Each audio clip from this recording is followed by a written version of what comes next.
како што и кажав и на самата говорница, денеска ми е посебна чест и задоволство да бидам во Делчево. Имам доста пријатели во Делчево и добро ја познавам заедницата на роми од Делчево. Делчево е еден од ретките градови кои што може да се пофали со доста образовани роми.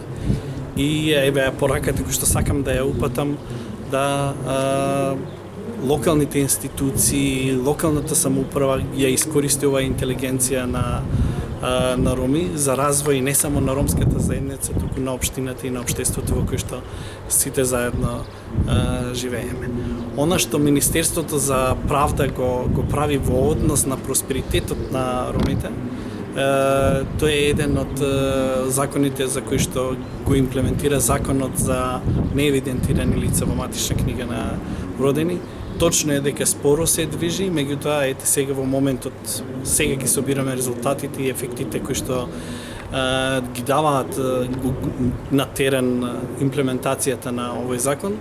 Драго ми е што оваа влада има разбирање за предизвиците на ромите, а еден од предизвиците е токму и лицата неевидентирани во матична книга на родени.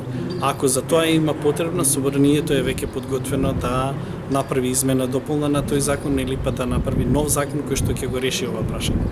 Ова не е само единствениот проблем на заедницата на роми. Она што ние се стремиме и како заедница и како ромска заедница во Република Северна Македонија е да добиеме еднаков статус и во општеството, да бидеме доволно застапени во локалната самоуправа и само така и само на тој начин можеме да градиме еднакво општество за сите. Она што сакам да го потенцирам, што треба да се направи и на локално и на национално ниво, е да им се даде на ромите шанса самите да ги решаваат проблемите со кои што тие се соочуваат.